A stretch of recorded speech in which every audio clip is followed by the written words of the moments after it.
You guys want to see a cool ass revolver? Now, Smith and Wesson has this habit of just making some of the craziest freaking revolvers ever. Like the newest one right now is the 350 Legend in the X frame. That's 500 Magnum and 460 if you don't know your frames. But you got 44 Magnums. They do a lot of different 44 Magnums, and this one in particular is mine, and I love it.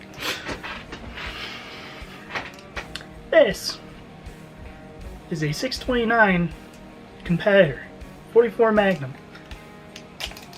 And so you can see there's nothing in those cylinders. And no, I am not flagging myself in the barrel, it's going over my shoulder. This is a beast. Falls under the Performance Center line of Smith and Wesson revolvers. That is because it's got a very tuned trigger. Let's just look at that for a second. I had snap caps around here somewhere. So why am I using snap caps? Because it's still kind of taboo to dry fire your gun sometimes, especially revolvers, even though they have a transfer bar in there so they're safe. So this is more for you guys than it is me. I don't really care. A-Zoom, it's not gonna focus, but these are A-Zoom brand snap caps. 629s in general are single action and double action, so you can pull.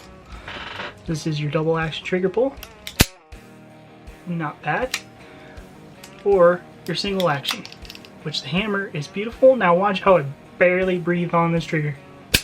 That is amazing. So these load, reload, like your standard revolver. You have your pusher here. Pull these out, catches the brass. I have only had, and it wasn't even me shooting it was my buddy Chris, ever one issue with the ejector bypass of the brass, and that was on buffalo bore. Otherwise it runs everything I throw at it. So the beauty about these 44 Magnums is they can do 44 Magnum, of course, and 44 Special. And with all these weights in, which I will get to the weighted system here in a minute, 44 Special feels like a 9mm because this is heavy and those things are very underloaded. And then especially with lately, like post coof, only 44 Magnums and Special I can find for a little bit were cowboy loads, and that's even more underpowered. So thank God this thing isn't a semi-auto, because I don't think it would have ran at that point. So this weighting system helps. Even with like cowboy load 44 Magnum, it feels pretty light, doesn't hurt, doesn't flip in your hand or nothing. The buffalo bore wasn't bad at all either too. It was a little more stout, but it doesn't hurt. Like a 500 Magnum hurts some weenies out there. My only one complaint is the sights. As you can hear that, this is pretty damn loose, and I tightened these screws down, but still it's loose. And then this front sight is, I'm not flagging you. This front sight here, look how easily I can move it with my fingers, if you can tell.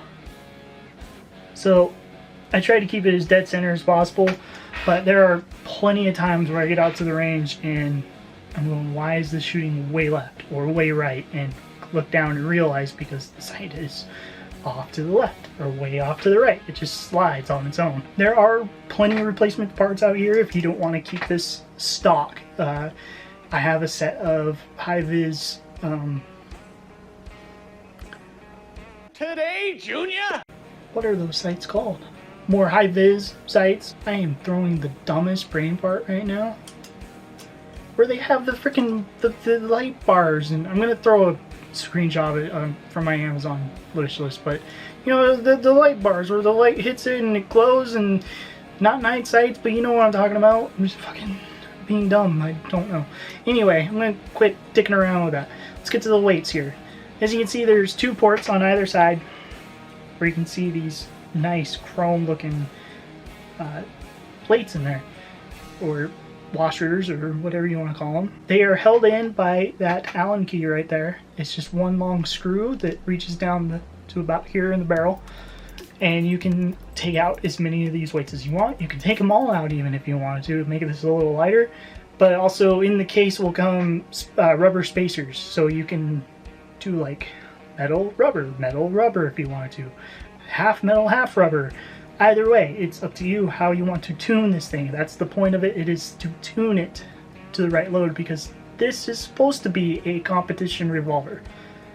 44 Magnum competition revolver. Anyone else think of Jerry Muchalak on that one?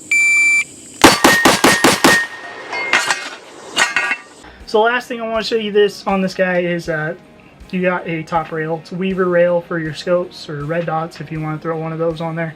Again, probably more for the competition people. Yeah, like any other stainless steel Smith and Wesson revolver, it can be a bitch to clean if you're not on top of that or don't have the proper solvents and all that to get the carbon stains off of there. I'm definitely not perfect on mine, but it looks better than it has sometimes. So this is a Smith and Wesson 629 competitor. I hope you enjoyed the video. If you're not already subscribed, hit that subscribe button. Leave your comments down below. Call me out on whatever shit you want. I don't care. You can call me a fucking ATF cut call you want. And trust me, people do for one fucking video that I didn't word things the way they wanted to. So it's just, that is the way of the internet. You can't do anything on the internet without someone being pissed off and hate you. So whatever. Bring it. Just bring it!